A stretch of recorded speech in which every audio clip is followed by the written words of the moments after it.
United ကိုဘိုးဖွဲကအတွင်းကနေပြန်စားပြစ်နေသလားအားလုံးပဲမင်္ဂလာပါဦးကီဘက်ကနေကြိုဆိုပါရစေ Man United အသင်းဟာပြဿနာပေါင်း16000ရဲ့အလယ်မှာရှိနေတာပါဒါကို United ပရိသတ်တွေကကောင်းကောင်းသိကြပါရစေနီးပြနဲ့နီးပြွာပြဿနာကစားပွဲပြဿနာတခုတည်းမဟုတ်ပါဘူးအသင်းရဲ့ကြွေးမီပြဿနာအသင်းရဲ့ကစားသမားတွေရဲ့အဝေလဲကန်းပြဿနာအသင်းရဲ့လက်ရှိအခြေအနေတွေကြောင့်ကစားသမားကောင်းတွေကိုဆွဲဆောင်မှုခက်လာနေတဲ့ပြဿနာအများကြီးပါတခြားဘဏ္ဍာရေးပြဿနာတွေလည်းအများကြီးပါပဲဒါပေမဲ့အဲ့ဒီထဲမှာဝင်ဖြည့်လာတာကတော့ဘိုးဖွဲပြဿနာပါ United ဘိုးဖွဲဟာအသင်းကိုဦးဆောင်ပြီးတော့ဆွဲတင်ရမယ့်စုဖွဲ့ဖြစ်ရမှာပါဒါပေမဲ့နောက်ပိုင်းတွေ့လာတဲ့ရေးလက္ခဏာတွေအရတော့ United မှာဘိုးဖွဲကိုယ်တိုင်ကမတိမငြိမ်ဖြစ်နေတဲ့သဘောမျိုးမြင်တွေ့ရပြီးတော့ပါဝါနဲ့ပတ်သက်လို့ရှင်ပြိုင်တာမျိုးတွေအမြင်မတူညီတာမျိုးတွေတော်တော်တွေ့လာရပါတယ် INEOS မတိုင်ခင်တုန်းကတော့ United ဘိုးဆိုတာဂလီဇာမိသားစု Elway နဲ့တခြား Richard Arnold လိုလူတွေကဦးဆောင်ခဲ့တာပါအခုတော့ United ကိုဦးဆောင်နေတာ Omar Brada နဲ့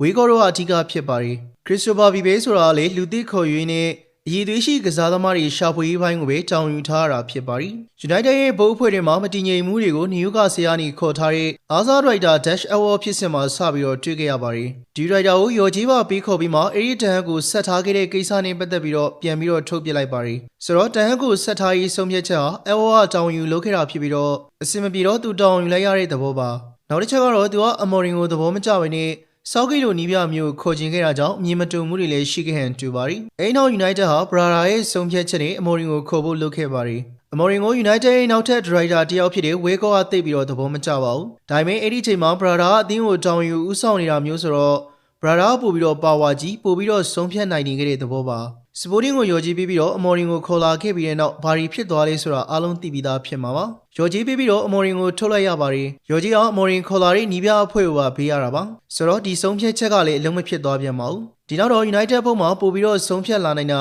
ပိုရှိတက်လာတာက Weghorst ဖြစ်လာပြန်ပါတယ်။သူကလည်းလက်ရှိအသင်းရဲ့ကွင်းလက်အခြေအနေဆိုးနေတဲ့အချိန်မှာလူရင်းအားဖြည့်တင်ပေးဖို့မလိုလားပဲနွေရောက်တဲ့အထိစောင့်မဲ့ဆုံးဖြတ်ချက်ကိုချခဲ့တဲ့သူဖြစ်ပါတယ်။ဂါရီလက်ထက်မှာမိုင်နူးကိုပြန်သုံးလာနိုင်တာကြောင့်လူရင်းအားတော့နည်းနည်းလေးပို့ပြီးတော့အဆင်ပြေလာပြီးမြဲနောက်ထပ်ကစားသမားတယောက်လောက်ထက်ရထားရင်တော့ပို့ပြီးတော့နီးပြတွေခြောင်လိမ့်မယ်ဆိုပေမဲ့ဘိုးဖွဲပုံစံကရှိရနေရအောင်ကစားဆိုတာမျိုးပို့ပြီးတော့ဆန်ပါတယ်ဒီကြားထဲမှာဘေရီဆန်နဲ့အမည်မဖော်လို့သူကစားသမားတွေနဲ့ညှိနေတယ်ဆိုတဲ့သတင်းမျိုးကလည်းထွက်လာပါတယ်ဒါတေချာပေါက်ဘိုးဖွဲရဲ့တစ်ဖက်လေးနဲ့ထုတ်ပေးလိုက်တဲ့သတင်းမျိုးပါသတင်းထွက်ပြီးတော့ဘယ်သူမှမသိလိုက်ပဲ2ရက်လောက်ကြာတော့ညီနိုင်မှုအစင်မပြေလို့ပြတ်သွားပြီဆိုပြီးတော့သတင်းပြန်ပြီးတော့ထုတ်ပြန်ခဲ့တာကိုကြည့်လူခေါ်ဖို့လုပ်နေပါတယ်အစင်မပြေတာပါဆိုပြီးတော့ချွေးသိမ်းချင်တဲ့သဘောမျိုးပါပဲလက်ရှိ United ဘုတ်ကိုကြည့်ရင်ဘုံသဘောတူညီထားတဲ့မူဝါဒတစ်ခုနဲ့သွားနေရလို့မမြင်ရပဲ